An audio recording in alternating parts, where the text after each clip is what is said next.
আসসালামু আলাইকুম, কেমন আছেন সবাই? বরফময় কানাডা ভালোই লাগতেছে। বছরের উইন্টারের শেষ মুহূর্তে এসা এমনভাবে হানা দিছে তা বুঝতেই পারতেছেন। লোক তাকায় দিছে, খুবই খারাপ অবস্থা। বাসার সামনে দাঁড়ায় রয়েছি যে গাড়ি নিয়ে, ভাবছিলাম একটু কফি খাইতে যাবো, তাছাড়া রাস্তার যে অবস্থা, এই অবস্থা কি গাড়ি চালানো যাবে কিনা সেটাই চিন্তা করতেছি। যারা অনেকে কানাডার ভিসা পাইছেন, বসে রয়েছেন, আসতেছেন না যে উইন্টার যাক তারপরে আসবো, তাদেরকে বলি সামারে এসে এই স্নো কোথায় পাবেন, এই মজা, এই দৃশ্য কোথায় পাবেন বলেন?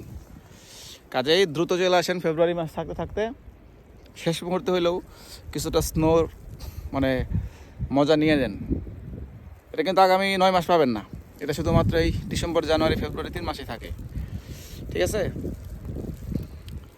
তো এই ভিডিওটা তাদের জন্য, আমার অনেক শুভাকাঙ্ক্ষী বন্ধু বান্ধবরা দেশের বাইরে, দেশে আছে আর কি, স্নো দেখতে চায়।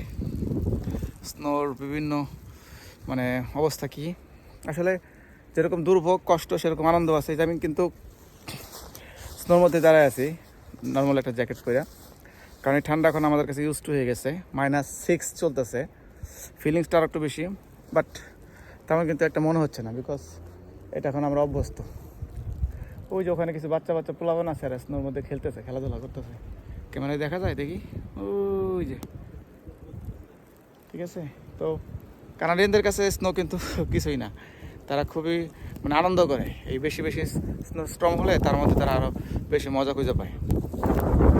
তো ভালো থাকবেন সবাই, দোয়া করবেন আমাদের জন্য যেন সহি সালামতে সুস্থভাবে থাকতে পারি, দেশে ফিরে আসতে পারি। আল্লাহ হাফেজ।